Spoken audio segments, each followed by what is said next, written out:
Thank you, David, for this very friendly introduction. And I would like to thank the Aga Khan program, Gulru Netchipoglu and David Roxborough for the wonderful opportunity to be here and share my work with other experts in the field. My lecture focuses on the appearance of landscape vignettes in Mughal paintings from the Akbari period. Since the 1580s, we notice rich and intricate background scenes that appear in the upper part of paintings. They showcase miniature representations of India's flora and fauna, genre scenes of local men and women working the land, and the depictions of cities, many different cities. And I'm just showing you two examples and to explain what do I mean by microarchitecture and receding landscape. So this is a folio from a Khamsa manuscript. This is the main scene, and I'm focusing on that part over here, just showing you a detail. And another example from a different text, the main scene occurs here, and I'm going to focus on these kind of depictions. And you can also already starting to see that there are elements that are occurring in those two paintings, the citadel and palace citadel complex, and gardens and cultivated lands. These microarchitecture representations became so common that they have been considered a landmark of Mughal art.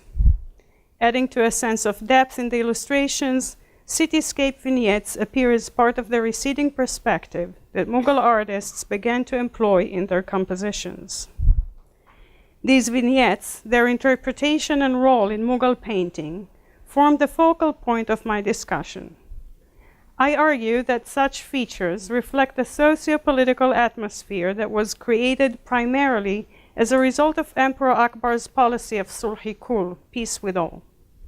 These idyllic and complex urban landscapes reflect the Mughal sense of pride and ownership towards Hindustan and the reaffirmation of their just rule, as described in the Ahlaki literature. After providing a brief historical background, I will introduce the main interpretations that scholars offered for the Mughal panoramas. This part will be followed by a discussion of key features of these vignettes, as well as Mughal poetry and prose about cities and Akbar's policy of sulh-i-kul. The last part of the lecture will be dedicated to the relationships of these paintings to European art and technique. The material I'm presenting today, as David said, is part of work in progress and form part of a chapter in my book, tentatively titled Mughal Occidentalism, Artistic Encounters Between Europe and Asia at the Courts of India. And I welcome your input. Before we plunge into all these magnificent panoramas, I would like to set the stage and start with a brief introduction about the Mughals and Akbar's reign. The Mughals originated in Central Asia in what is today Uzbekistan, Tajikistan, Turkmenistan, and they were descendants of both the Timur or Tamerlane and the Mongols from the line of Genghis Khan. Babur, the dynasty founder, who had a Timurid father and a Jingizid mother, competed with other Timurid princes for the throne in the area of Mawar Nahar or Transoxiana. Defeated, Babur fled south to what is now Afghanistan, Pakistan, and India, claiming these territories to be part of his Timurid inheritance. By 1526, he had established himself in Delhi and Agra. His dynasty, which was originally Sunni Muslim and Central Asian, that is Turco-Mongol, became partly Indian through intermarriage with local aristocracy. And once again, the varied but mostly Hindu population of northern India came under Muslim rule. India, under its Muslim Mughal rulers, was notable for openness to the multiple ethnicities and religions within the empire. Turkic, Persian, and Indian populations included Hindus, Muslims, Jains, Buddhists, Zoroastrians, Christians, and Jews. For reasons of religion and expediency, Emperor Akbar initiated a policy of sulh-i-kul, peace with all, that made coexistence within India feasible. these ideas of openness gradually prevailed, extending to interactions with visiting Europeans and those living in the Portuguese colony of Goa. One of the richest expressions of these transcultural interactions was the Mughal visual practice. In the last quarter of the 16th century, Muslim and Hindu artists began to integrate European elements into earlier traditions of Persianate, Islamic, and Indian painting with great intensity and sophistication. They produced works that featured European pictorial techniques, Western figures, and Christian motifs. One of the main features that scholars have identified as a European influence in Mughal painting is the appearance of intricate urban landscape in the background of paintings. But why would the Mughals be interested in adding these elaborate vignettes to their compositions? What is the meaning of these landscape scenes in the context of Mughal culture?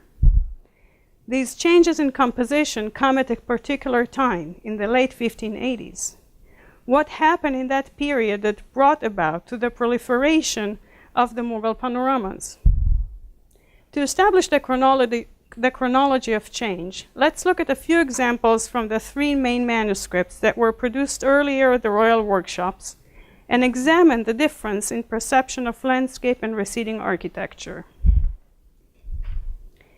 In the Tutiname, which is a complicated manuscript with pre-Mughal illustrations and extensive repainting done by the Mughal artists around 1570, if we look at the upper part and compare the top part, you see that the space and the landscape is flat and schematic. There is no attempt to create any kind of illusionistic perspectival background, especially when compared to these two here. Another example is from the large-scale project and paintings from the Hamzaname that are dated between 1562 to 1577. And here you can see, if we compare the top part of the illustrations, you can see that there is a beginning of some interest in spatial treatment for volume and three-dimensionality, but still very much pattern-like and boxy. If you look at this area here, it almost looks like a stage set. And there is less interest in showing any kind of distance if we compare these two examples. And the third example from the 70s that I'm going to show you is the Anvari Suhaili that dated 1570s, 1580s. Again, if you look at the top part of the illustrations, less intricate, less detailed, perception of space and distance is different versus the wide panoramic view that we see with the Khamsa of Amir Khosrow. In the second half of the 1580s, we notice a change. In the Kir Khamsa of Nizami manuscript, the illustrations are dated by Robert Skeleton to 1584-86. Opaque background, space, and the space is perceived through layering of flat areas really characterize this manuscript. And there is, in some cases, there is an attempt to render background architecture on a smaller scale, but still the overall effect of the composition is a flat space with high horizon lines. And I'm going to show you detail. But you can see that there is a little bit of narrativity that is coming into the picture. Also, the use of different tone of these hazy colors that's starting to affect the idea of a receding background, and a little bit more action here. There is a boat, there are two people, there are paths. So a little bit more going on here. And from 1588, the Divan of Anvari, that is across the street at the Harvard Art Museums, the artists created a more detailed view. We may notice that they were interested to some degree in showing perspective, three-dimensional space, and some notion of an idealized landscape. This is already much different from what we have seen before. And you can see that the artists are using, and I'm going to show you a detail. So you see that there are people coming and going, there are animals, there is a whole city that appears here, and they're using this kind of sfumato and hazy blue and white pigments to render this kind of atmospheric perspective. And this is different spatial treatment than what we have seen earlier. Now, in art historical narratives, the change in landscape or cityscape depictions in India has been linked to two ideas. One is related to the inquisitory personalities of the Mughal emperors and their interest in the environment and the natural world. And the other is linked to the meeting of Mughal painters with European art. Let me start with the former. The Mughals, writers and rulers, have been associated with paying much attention to their surroundings and geography. Most commonly, Emperor Babur, Akbar's grandfather, is singled out as the greatest observer of India's nature. And he writes a lot about nature, wildlife, and topography. Scholars often fall back on Babur's descriptions of cities, flowers, and animals in his autobiographical memoirs, the Baburnameh, as the impulse behind depictions of landscape, animals, and buildings, as you can see in this page from the Baburnameh. Looking at Mughal geographical writings from a historical perspective, it is worth understanding that their interest in surveys of places, flora, and fauna is concurrent with traditional writing of histories in the Muslim sphere, and most specifically with works of Mongol and Timurid authors. This can be seen in Rashid ad-Din's Jami al-Tawarikh, which was to include an entire volume dedicated to geography, Hafizi Abru's treatises on geography, or in Khandamir's Habibu Siyar that contains geographical descriptions of the layout of the land, climate, cities, important monuments, vegetation, and peoples. Emphasis was placed on the prospect of agricultural production and the possibility of environmental properties such as climate, irrigation, water, and soil type to support fruitful agrarian growth. These elements conform to the genre of general and local historiographical writing.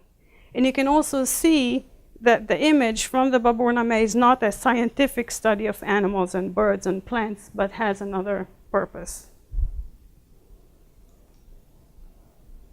With respect to the second proposition, art historians refer to the arrival of the Jesuit mission at Akbar's court in 1580 as a eureka moment. They argue that the Christian illustrated books and devotional images which the Jesuits brought with them made a remarkable impact on the Mughal elite and their artists, who immediately wanted to copy the great masters of the Renaissance. As a result, the Mughal landscape vignettes have been labeled copies of European originals. And some have been claimed that these vignettes are imitations of Netherlandish painting and illustrations of labors of the months in the Book of Hours. And they actually refer to them as Mughal labors of the months. And I will come back to this point later. Just to complicate things a little bit more, the architecture that appears in the Indian paintings is related to local Akbari royal monuments. However, no specific place is shown. And I'm giving you just quickly two examples to show you the connection to Delhi and Agra, the main cities. And if you look at the fortress, you can see the Kshatriyas, the turrets, the design, the use of red sandstone that are resonating in the painting. And in another example, you can see the dome profile, the finials, the wall decoration. So the relationship is pretty clear. The interest in depicting landscape and mini-metropolis constellations since the late 1580s and the intensity in which these vignettes were made lead to more specific concerns. I would like to distinguish between two categories of Mughal landscape scenes in illustrated manuscripts. One in which the landscape and architecture are part of the narrative, and you can see this mainly in illustrated histories, but not only. And for example, here Babur went to see this specific site of a temple where there were all kinds of yogis and ascetics. So we can think about the landscape and the architecture as part of the narrative itself. So that's one group. In the other group, the landscape is superfluous, where no specific site is linked directly to the moment depicted in the story. And this is the example here in this Kulliyat of Saadi. The story occurs here. This whole area at the top has nothing to do with the text. Is not mentioned in the story. This is an addition made by the artists. So although the vistas in these two paintings may look similar, they function in a different way. Today, I will focus on the latter group, where the background setting is not text-dependent.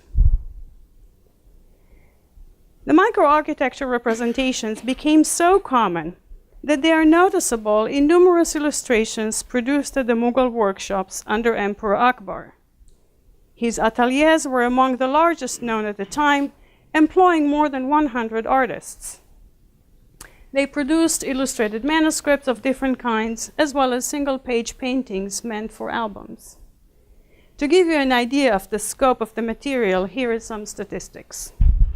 For my research, I examined mostly dated illustrated manuscripts that were made at the royal workshops, of which about 8 to 9 volumes, so almost all of the illustrated manuscript made for Akbar, show the landscape feature in their illustrations.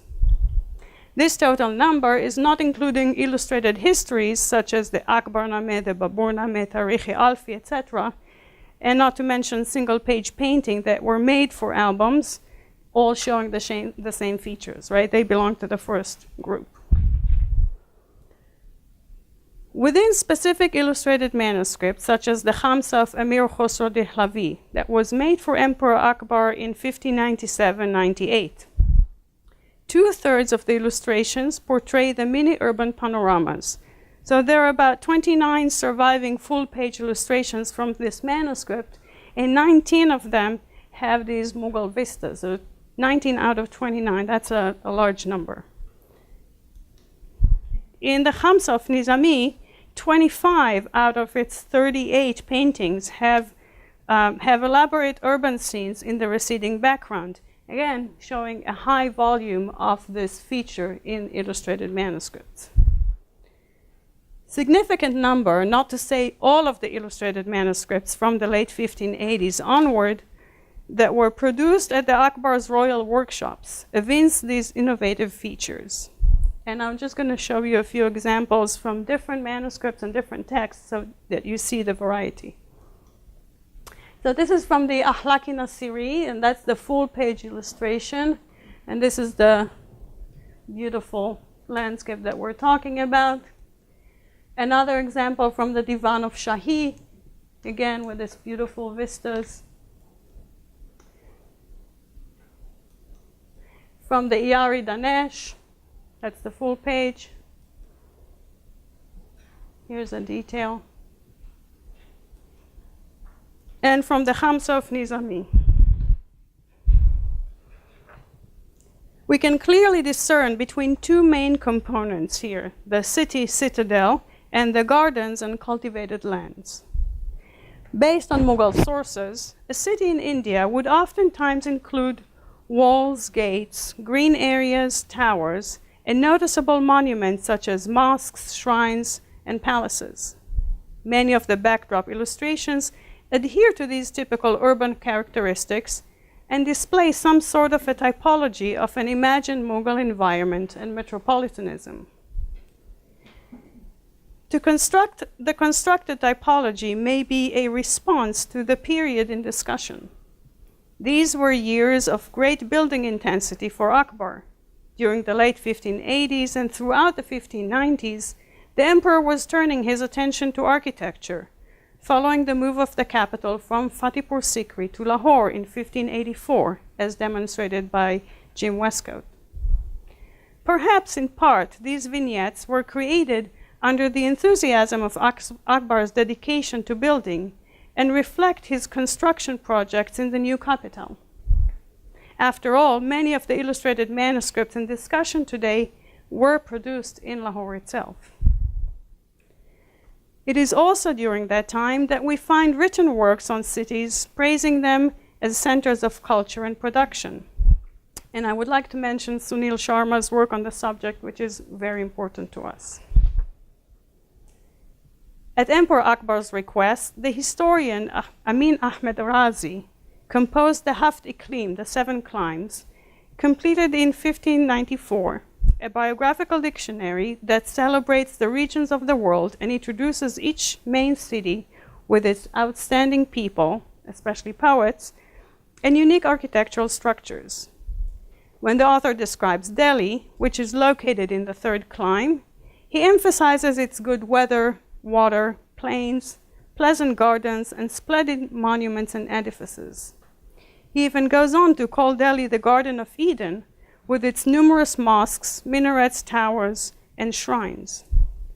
Ghazi further mentions the political and cultural centrality of the city in the history of Hindustan. About Ahmedabad, the capital of Gujarat, Razi comments on its beautiful bazaars and other elegant buildings in town. In addition to descriptions of monuments, an essential part of Mughal accounts on cities is its abundance and quality of fruit, grains, and flowers. For example, Abul Fazl, the chief historian and close confidant of Akbar, reports that Allahabad's agricultural production is thriving. It produces a variety of fruits, flowers, and garden herb, and it has always an abundant supply of melons and grapes. About Agra, he states that, and I quote, "Agriculture is in perfection. Fruits and flowers of all kinds abound.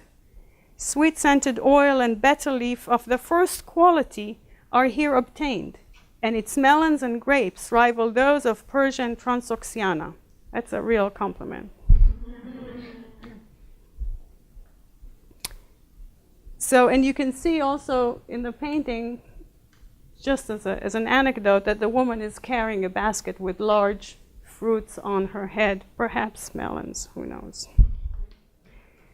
Another interesting feature that emerges from the paintings, as well as Mughal sources, is the importance of cosmopolitanism and the diversity of the population.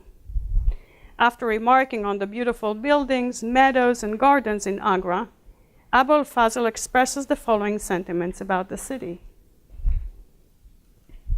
"It is filled with people from all countries and is the emporium of the traffic of the world. His Majesty has built a fort of red stone, the like of which travelers have never recorded." Abul Fazl is keen on describing the cultural affluence of the empire through a prominent display of its architectural magnificence. He is well aware of the sophistication with which Akbar's buildings were designed, and he is eager to comment on the impact they had on the international audiences, travelers, as well as the local practitioners. And you can see, of course, the boats and the people that are coming and going, and if you look more closely at one of the boats, you will see Europeans there. Muhammad Arif, who was another historian writing during Akbar's period, describes the capital city, Dar al-Khilafah of Agra, as a flourishing city that provides security for all the inhabitants. It includes numerous monuments, palaces, gardens, and ships floating up and down the river. The author further remarks that commerce flourishes, and the multitude of foreigners from all sorts of nations, from the corner of the four sides of the world, have gathered for trade and fulfillment of necessities in such a country that the Dar al-Khilafah of Agra has become all of India. Again, you can see boats, movement of people. The description of prosperous gardens and public spaces in the capital city enhance our notion of abundance and diversity, not only with respect to Agra itself, but also regarding the empire and the Mughal world as a whole. Emphasizing India's position as a global international center formed an important part of the ruling elite's vision of themselves and their domains. These notions are further reflected in the backdrop views. We may notice various travelers coming and going, religious figures, ascetics, foreigners, people playing outdoors or working the lands. These vignettes construct part of the typology of Mughal metropolitanism. And I just want to point out this figure here, which is specifically a Kanpat yogi with the earring and the gown and the specific staff. The convergence of the built world and the cultivated environment and nature has become important in Mughal texts and paintings. These concepts and descriptions of the city as organism resonate in the receding landscape paintings, portraying a walled cluster of edifices, agricultural activities, and lush vegetation, along with characters like ascetics and other travelers. Although anchored in Mughal architecture and environment, these panoramas oscillate between local and universal vistas.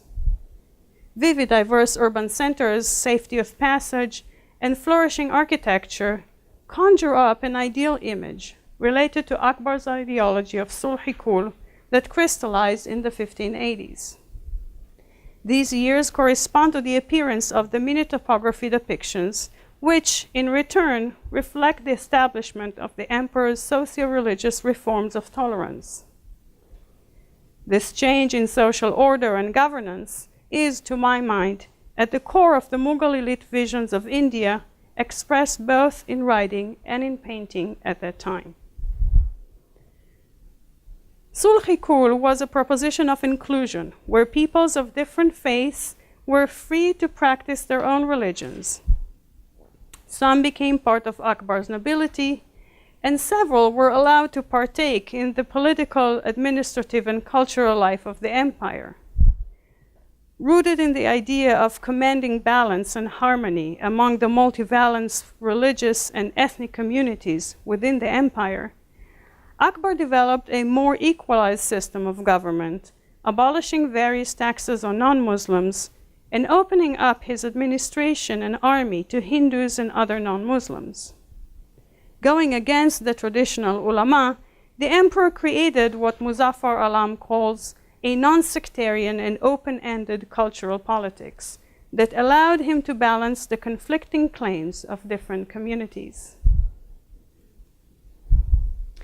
Evoking abstract concepts related to the new policy, the background landscape appear idyllic and picturesque, betraying notions of serenity and peacefulness.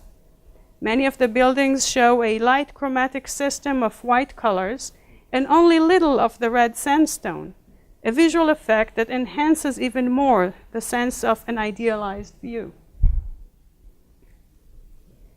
The vignettes represent tranquility and harmony between man and nature, the domestication of animals, and the cultivation of lands. Safety and security are rendered through the movement of people and the portrayal of travelers that occupy the scenic roads. And the security of the roads is linked to the control of trade and economic prosperity. Akbar's concept of sulh-i-kul is based on known principles of an ideal society and its hierarchy as formulated by the medieval philosopher and scientist Nasser al-Din Tusi in his composition, the Akhlaq-i Nasiri. And there were also two other Timurid authors that were composing an Akhlaqi text, one of them for the Mughal, one of them for the late Timurids. And these texts were part of the curriculum at the court. They were widely circulated, well known by the literati and the Mughal elite. And even Akbar had one illustrated copy of this manuscript, and we have seen one of the pages here. In his treatise, Tusi discusses the ultimate construction of social order that culminates in what he calls the Virtuous City, Madinat al-Fadilun. Descriptions of the Virtuous City are guided by the general premise that man is a social being who strives to live in a civil society that is manifested in urban life. The survival and livelihood of men is dependent on cooperation that is contingent upon the rule of justice, as presided by the just ruler. In such an ideal state, the diversity of the population, ethnic and religious, is of no importance, while maintaining equilibrium among the different strata of the society takes priority. The idea of a diverse and pluralistic society is further advocated in the city as a combination of people whose aspirations are fixed on the acquisition of goods and the removals of evils. Although they differ in community and doctrine, the people of the Virtuous City, albeit diversified throughout the world, are in reality agreed, for their hearts are upright one towards another, and they are adorned with love for each other. The backdrop vistas show remarkable harmonious relations between the built environment and the cultivated lands. Agricultural fields and horticultural grounds appear in every panorama, oftentimes accompanied by peasants and working animals. Men plowing the fields with bulls, riding a horse, irrigating, sowing, or harvesting are common features in these vignettes. Plots of land are clearly defined, the terrain is groomed, and scenic paths lead to gates of beautiful cities. Some gardens are placed inside the walled city, while others are located in the suburbs. Such details in the paintings betray a desire to depict a specific civilized world, one in which walled cities, representing the just rule, and agriculture, representing the productive population, play an important role. These vignettes harken back to Tusi's idea of the perfect social order, where agriculture and the class of peasantry procure a notable place in the hierarchic structure of humanity, as they also do in Akbar society. In the Ain Akbari, specific orders are given to Mughal governors and officials as to how to treat well the peasantry, to encourage agriculture production, while offering help and support to the farmers, an act which is considered to be a service to the Almighty. Hence, representations of agricultural work in the Mughal painting cannot be interpreted only in light of European calendaric scenes of labors of the months, but first and foremost, they ought to be understood as visualizations of governance and the so-called circle of justice. The principle of the circle of justice unfolds the mutual dependency of the just ruler on his army, who is reliant on the productive population, who is dependent on just governance to achieve economic stability. Abul Fazl explains, "Every man of sense and understanding knows that the best way of worshiping God consists in allaying the distress of times and improving the condition of men. This depends, however, on the advancement of agriculture, on the order kept in the king's household, on the readiness of the champions of the empire, and the discipline of the army. All this, again, is connected with the exercise of proper care on behalf of the monarch. Agriculture and agrarian production procure fundamental importance for attaining the goals of Sulh-i-Kul. And indeed, from 1582 to 84, Akbar embarks on establishing new land regulations and administration reforms that balance revenue and taxation. Flourishing cultivated lands meant political stability, and the agricultural scenes in the receding backgrounds act as affirmation of prosperity and approbations of conduct of the just ruler who adheres to the Ahlaki models and the Sharia law. We are close to completing the circle, and in the last part of my lecture, I would like to return to the proposition of the relationship of the Mughal vignettes to European art. In modern scholarship, the phenomenon of miniature urban landscape has been linked to Netherlandish paintings, as well as to images in the Christian Book of Hours. Scholars refer more specifically to calendaric representations of the labors of the months, which is a well-known iconographic cycle in European tradition. However, these proclamations remain on the level of visual comparison without explaining how the calendaric cycle would operate in Mughal images, and what is the meaning of such representations in Muslim North India, considering that the Mughals used at least 3, if not 4, different calendars. You have the Hijra Islamic, the Indian, the Ilahi, and the Iranian Sasanian. So these are the kind of comparisons that we usually see in publications. A clearer connection to European works of art appears in the top segment of the receding landscape paintings, where the use of hazy blue color in the upper register is visible. In these segments, the artists employed a variety of European techniques, such as sfumato, atmospheric perspective, and modeling. It is the utilization of such pictorial methods that create, in our minds, visual parallels between Netherlandish and Mughal paintings. The chromatic structure in the upper areas moves from the pastel colors to hazy blue and white. Because of the manipulation of colors from dark to pale tones towards the horizon, a sense of light permeates the pictures. This technique is similar to the one used by Simon Banning, for example, in the Book of Hours, where faraway hills and trees are shown in blue hues, while the upper part of the composition is lighter in tonality. Mughal artists apply techniques of perspective, volume, and space differently from their Renaissance counterparts. Their intentionality, reason, and aesthetic goals were not aimed at creating a complete illusionistic space, but rather they used it symbolically in the Panofskian sense to delineate the virtuous city. And indeed, Abul Fazl says that the best pictures are the ones that surpass our conceptions of things. And when he says that, he actually means the Hindu artists are the best ones.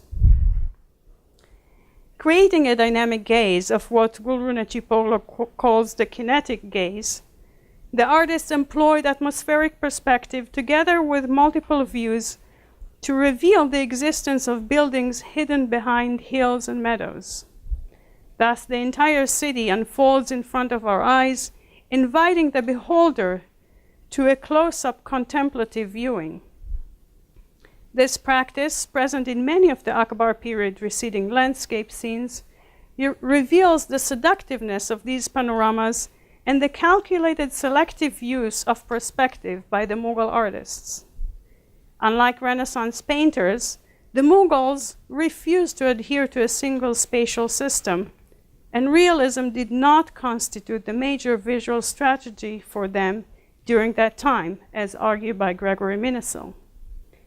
However, the success of the Mughal vistas have been often evaluated by scholars on the level of accuracy, naturalism, realism that the Indian artists managed to achieve in creating an illusionistic space in their compositions. Many of the links or perceived replications between Eastern and Western materials that art historians have recognized were based on visual comparisons.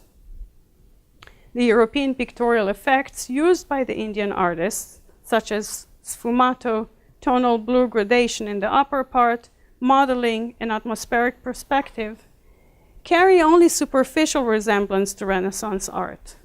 Unlike the labors of the months in the European illustrations, the Mughal landscapes convey a sense of timelessness. While the Western artists were trying to record reality and depict perception of actual geographic and temporal space by showing perspective and volume, the Indian painters used illusionism as a metaphor to convey idealism in their paintings, articulating concepts rooted in Akbar's policy of akhlaqi governance. As such, nature was intellectualized and made aesthetic, conquered and cultivated into submission by the authority of the just ruler, to represent the circle of justice, the farmers, the inhabitants of the virtuous cities all over the empire. And I would like to pause for a second and reiterate Gulru Necipoglu and David Roxburgh's criticism of Hans Belting, who conveniently ignored all this material when writing on the lack of perspective in Islamic art in his book From Florence to Baghdad. I think it would have been a much more interesting book if he looked at Mughal paintings. In prosperous times, the city was the location of patronage networks and a cosmopolitan center of cultural life, writes Sunil Sharma. By the early 17th century, Corinne Lefebvre notices that it was Mughal dominance that had allowed Hindustan to thrive to the extent of becoming the new center of the early modern world, or at least of the Persianate realm, a transformation in which the dynasty took no small pride, end of quote. The Mughals' feelings towards Hindustan reflect a regional enthusiasm, while at the same time, Akbar and Jahangir saw themselves as cosmopolitan emperors, ruling by the guides of universal justice as promulgated by Akhlaqi norms. The amalgamation of local and universal, ideal and concrete, mixed with success and pride of the Mughal elite, is manifested in the microarchitecture representations. In the 1590s, Mughal artists gave much attention to the landscape segments, augmenting their compositions, as to the main scenes. Their conspicuous manipulation of European painting techniques gave birth to creative, dynamic images. Akbar's artists used notable features of his main cities and new capitals, palace, citadels, gardens, and cultivated lands to recreate the idealized topoi of Mughal rule and governance. The microarchitecture and landscape in the background of illustrated folios dating from the late 1580s and 1590s represent principles of diversity, social order, and tolerance, which Akbar made to be his policy. The successful and intricate combination of vernacular and Akhlaqi cosmopolitanism promoted by the Mughals seems to have constituted the ultimate standard of the dynasty's cultural pluralism as it developed from the late 16th century onward. Thank you.